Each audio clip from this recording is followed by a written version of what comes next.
walking and rushing mad like inside the dark, call me Bill Snatcher. Just the brother for the rapture. I hang live, holding on strong, hard to capture. Extravagant, resurrect the track and it's militant. And I react like a gauntlet and start killing. It's manifesting. The God's work like appliances, dealing in my psyche.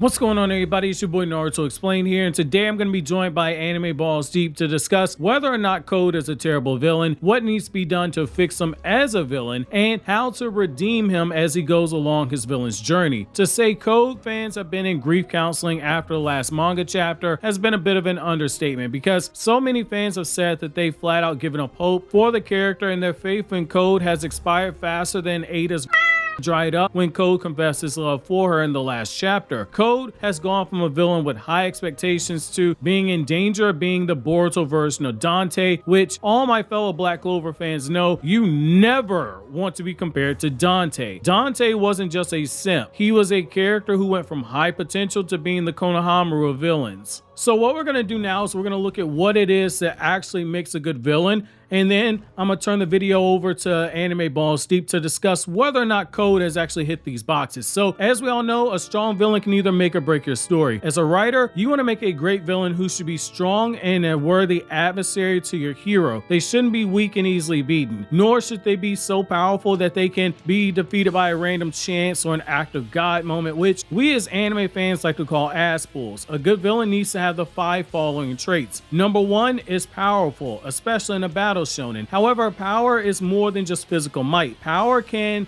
be their resources, their influences, followers, and in the case of a femme fatale, a woman who uses her charm to control people, for instance like Makima from Chainsaw Man. Power can also be the presence, which is when it's done properly, can actually cause the story and the readers to bend to the will of the antagonist. The next trait is going to be intelligence. Effective villains are either highly intelligent or they're intelligent enough to avoid making dumb decisions. A lazy writer or a newbie will write a villain drunk off power and ambition, which causes them to make mistakes, which is something that a lot of shonen mangaka tend to do because it's very cookie cutter storytelling. A truly great villain stays 2 steps ahead of the hero and considers every option. When they do make mistakes, it's not obvious right away, and their intelligence and planning serves as a solid force for the hero to actually overcome. Next, we have immorality. Now, that isn't to say that a villain has to have a lack of a sense of right or wrong. Oftentimes, villains actually have a moral code, but they are more willing to violate that moral principle of society to accomplish their goals, like say KRYPTONIAN from the Fate series. Being willing to believe in your own self-righteousness to the point where you no longer see the normal standards of moral conduct applying to you is what makes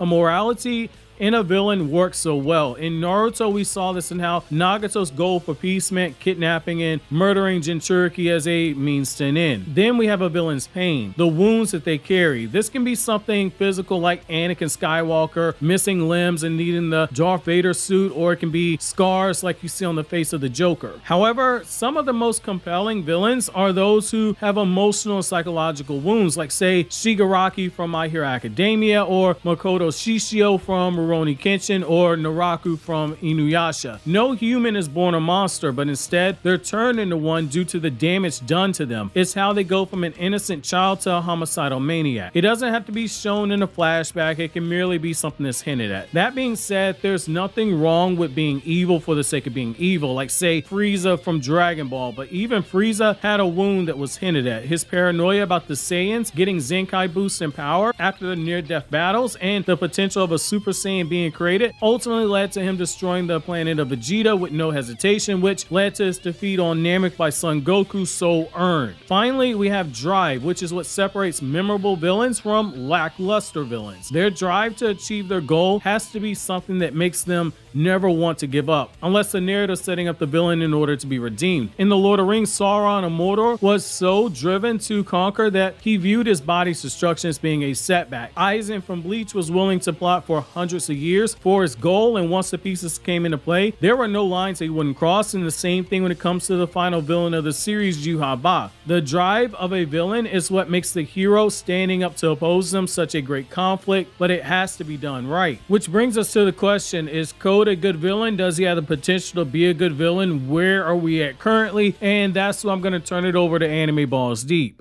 Okay, so Ian has invited me on his channel because we all know from our last Boruto video that Anime Balls Deep doesn't really like code. I know sharing an opinion on the internet is like asking a prostitute if she's a virgin, because the answer you're gonna get is a slap in the face and the pimp showing up putting a bounty on your head and now you're dead. So from this analogy, we can essentially learn that Code is a bottom girl, meaning he's a bitch with the highest value to the organization. In this case, Boruto's story. He's the main antagonist that was built up to take over Ishiki's will, the will to destroy Earth and become a Otsutsuki god. Unfortunately, this bitch has no respect. And you may be thinking, why? Well, the writers decided to give Code many L's in a very short span of time, which degraded his characters in the reader's eye, especially since fans wait monthly for the chapters. If the characters such as Amado, Ada, and Daemon openly mock the big antagonist multiple times, calling him not intelligent and disrespecting him, no diffing him in combat after he just unlocked his superpowers, then why should we respect him exactly? Going back to the analogy, that's like the bottom bitch of a pimp having the least sales and still having the rank. Oh no, that can't happen. The other bitches will be angry and say, hey yo bitch, you make no money, you have no clout, you're not following the rules of our pimp, and they will take her out, messing up the entire organization. You following me? To fix this problem, Code needs a W. We were told he can take on Naruto or Sasuke one-on-one before his limiters, but now with them off, he can take out anyone he wants when he wants, except for, you know, Boruto and Kawaki, because they're the protagonists and this called Boruto. One could argue that the damage has already been done. Code has flopped Ishiki's will. He got no diffed by Kawaki, Boruto, and Daemon. What else can this guy do? I would argue that none of us really believe what Code says. When a villain lacks weight in his words, we stop believing in them. And so far, Code has failed every task he has set out to do. To fix this, we need Code to actually make a difference in the story. Stop relying on other characters to lead his character forward. He should be making the plot move himself by making his own decisions. At the end of chapter 71, Code has a mental breakdown, and this is with good reason. But that means we need to see the redemption arc begin for us to even care again. This man was supposed to become the strongest character of all, with the limiters off. So we need to see a full display of training and actual plot instead of characters that don't deserve their power level being rewarded for free. Code was rewarded the rank of the 4th strongest character in the entire series at 16 years old without having to struggle or work hard for it. We know and have knowledge of Naruto and Sasuke's struggle, and before you called me an old-gen fan, I'm not even gonna regard them because we know they have taken the backseat in the story. We know Boruto, Sarada, Mitsuki, and Kawaki, they're training and they work really hard, so it's believable to us and we respect them, but we still don't know enough about Code or his backstory or why he feels the way he does. What hole in his heart did Ishiki fulfill? Because we know through Kawaki's version of the story, he was abusive and he actually died by his hands. What's the point of having faith in Otsutsuki if you were just a disposable tool? Are you really that down bad, mate? Code? Wait, yeah, you kinda, we know you're a simp. Oh.